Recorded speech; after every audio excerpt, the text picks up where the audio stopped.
आज हमारे ब्लॉग में आपका स्वागत है। आज हम अपने ब्लॉग में बात करेंगे फणीश्वर नाथ रेणु के बारे में, जो बिहार के एक हिंदी साहित्यकार और प्रसिद्ध कविता लेखक थे। तो उनका फणीश्वर नाथ रेणु का जो जन्म है वो आपका बिहार के जो है अभी अररिया ज़िले है, लेकिन वो पूर्णिया ज़िले के आरोही हिंगना में जन्म हुआ था, जो 4 मार्च 1921 ईस्वी में हुआ था।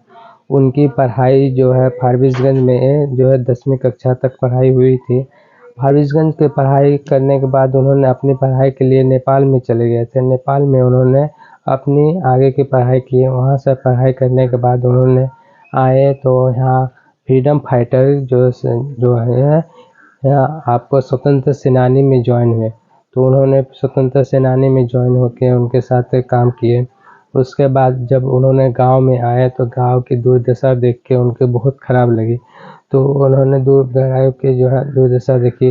जैसे ही पूर्णिया की अररिया को दुनिया दूसती थी और हंसती थी, कह करे लगाती थी।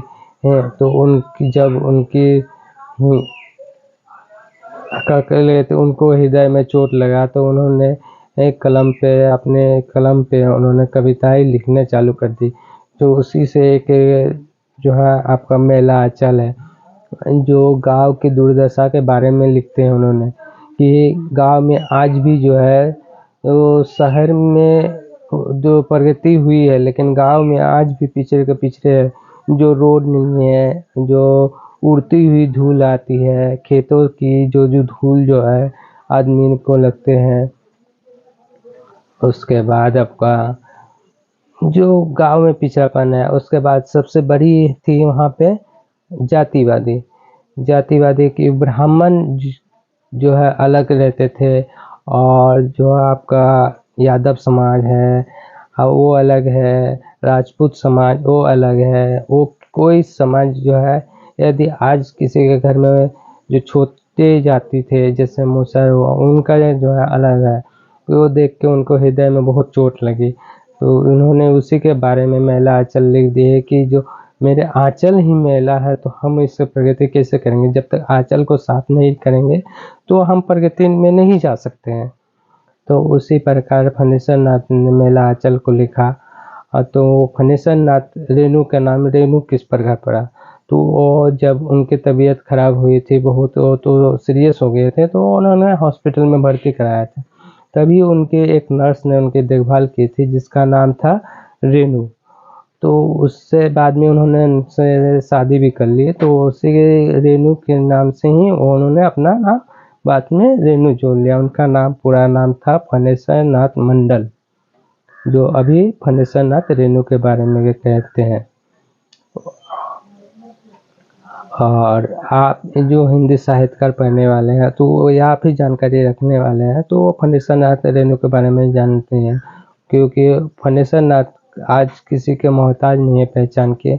उनके जो है प्रधानमंत्री भी जो बिहार आते हैं तो उनके नाम लेते हैं, क्योंकि बिहार एक पहचान देने वाले हैं फणीश्वर नाथ रेणु। और मुख्यमंत्री जो है बिहार के, उन्होंने भी फणीश्वर नाथ रेणु के गाँव गए हैं।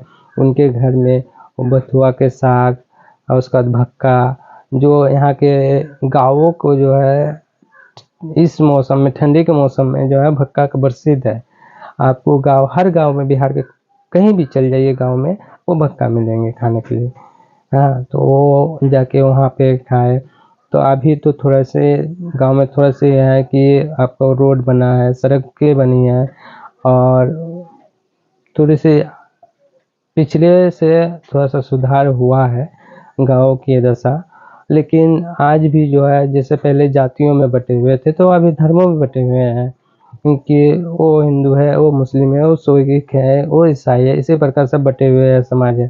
तो वही इसीलिए फणीश्वर नाथ रेणु जो है समाज को इकट्ठा करने के लिए उन्होंने इस कविता को लिखा था कि मेला आंचल, जो अपनी भाषा में, जो बिहार के प्रसिद्ध जो इधर सीमांचल एरिया पड़ते हैं, सीमांचल के मिथिलांचल जो भाषा रहते हैं उसी का शब्द का उन्होंने शब्द को सुधारने किया। जो गांव के कहावतें थे, वो उड़ती हुई धूल, तो उसको उन्हीं ने लिखा था। जो उनकी देखिएगा, जब आप मेला आंचल का जो है आप कहीं पे भी पढ़िएगा चाहे कुछ कीजिएगा, तो वो जो है मेरीगंज को लेके, जो उनकी गाँव थी, तो उनको लेके ये एक कहानी, कविताएँ वो लिखी थी।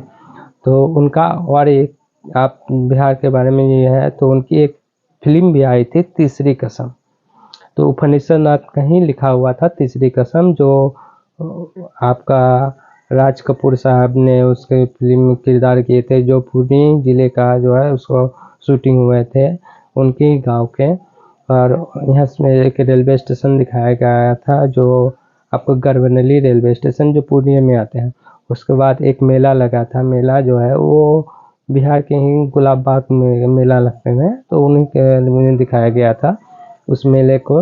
लेकिन नाम जो है वो गुलाबगंज, जो फ़िल्म में बोला गया था कि एक गुलाबगंज है, लेकिन वो गुलाब बाग का ही मेला था, जो सर्कस लगते थे। तो उन्हीं में जो हीरोइन थे, उन्हीं से उनको प्यार हुआ था। तो उस मेले में ही हीरोइन जो है शूटिंग करने आए थे, तो उनसे राज कपूर साहब से प्यार हो गया था। जो उस समय 1961 में फ़िल्म शूटिंग हुआ था तीसरी कसम। तो उसी को तीसरी कसम, जो उन्होंने कसम खाई थी कि अब किसी से प्यार नहीं करना है। हाँ, तो प्यार में धोखा खा के।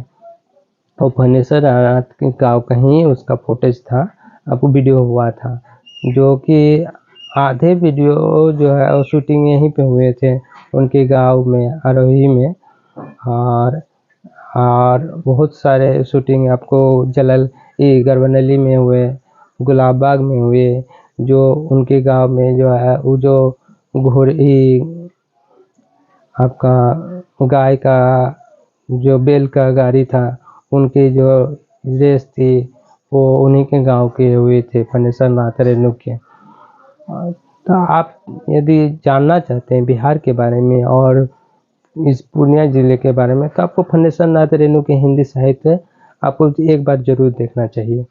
जो उनकी और कहानी है, कविताएँ हैं, जो उन्होंने अपनी जो है दुर्दशा के बारे में बताई है कि किस प्रकार गाँव के लोग रहते हैं और गाँव की दशा क्या है।